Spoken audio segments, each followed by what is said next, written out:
আসসালামু আলাইকুম। আমরা যারা নতুন টেকনিশিয়ান, যারা এই প্রতিনিয়ত এই বাটন সেটগুলো ঠিকঠাক ঠিক করি, এখন এই মোবাইল তাদের জন্য এই ভিডিওটা অনেক গুরুত্বপূর্ণ। এই মোবাইলটির একটি কমন সমস্যা, চার্জে দেওয়ার পরে ব্যাটারি টেম্পারেচার টু লো এই লেখাটা আসে।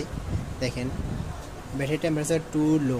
এই কাজটি আমি কীভাবে সমাধান করলাম, এখানে আমি ব্যাটারি লাগাই দেখছি, এটাও নতুন ব্যাটারি, একদম ইনটেক ব্যাটারি ছিল।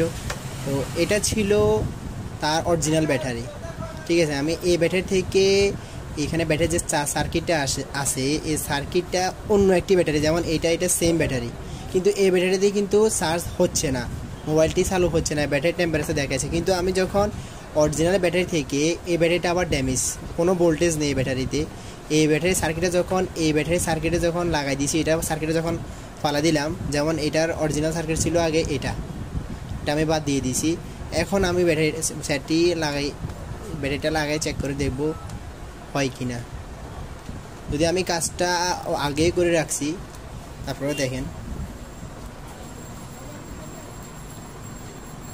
এখন সেটটি রান হবে আশা করি।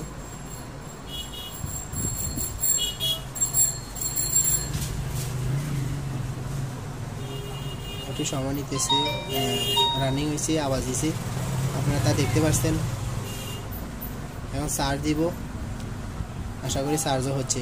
এখন আর ব্যাটারি টেম্পারেচার টু লো এই লেখাটা নাই, কিন্তু আমি যখন এখন বন্ধ করে ফেলবো, আমি ব্যাটারিটা খুলে ফেললাম, এটা ছিল নতুন ব্যাটারি লাগানোর পরে সেটটি রানই হয় না। দেখেন, নোকিয়া লেখাটা আসি আবার বন্ধ হয়ে যায়।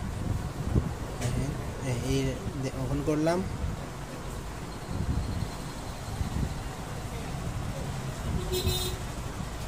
কিন্তু এটা বন্ধ হয়ে যাবে। এখন একটা আওয়াজ দিবে, আওয়াজ দেওয়ার সাথে সাথে বন্ধ হয়ে যাবে, কিন্তু এটা সেটটা এই ব্যাটারিটা দিয়ে রানিং। আমি কয়েকটা ব্যাটারি চেঞ্জ করে দেখলাম, কিন্তু কাজ নেই, বন্ধ হয়ে গেছে, ঠিক আছে। কিন্তু যখন অরিজিনাল ব্যাটারি থেকে সার্কিটটা নিয়ে যখন এই ব্যাটারিটাতে সংযোগ করলাম, তখন আল্লাহর মতে এটা চালু হয়েছে। দেখেন,